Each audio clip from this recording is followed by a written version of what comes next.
അല്ലെങ്കിൽ പിന്നെ കോയമ്പത്തൂർ മുല്ല. അത് പിന്നെ ചിലർക്ക് ആ സ്മെല്ല് പിടിക്കില്ല. പക്ഷെ തീരെ വെയിറ്റ് ഇല്ലാത്തതാണ് കോയമ്പത്തൂർ മുല്ല.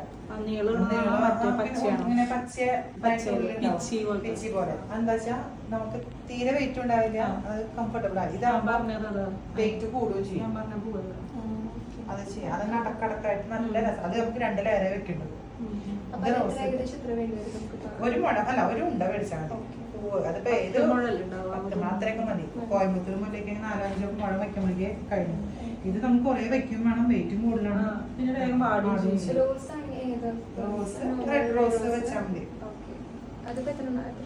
അതിങ്ങനെ വേണി. പക്ഷെ അവരോട് പറയാം ഭയങ്കര കട്ടിക്കൊന്നും കുറക്കരുത്. അരളിപ്പൂ കോർക്കണം, അതിൽ കോർത്തരാൻ പറ്റുമോ ചോദിക്കാം.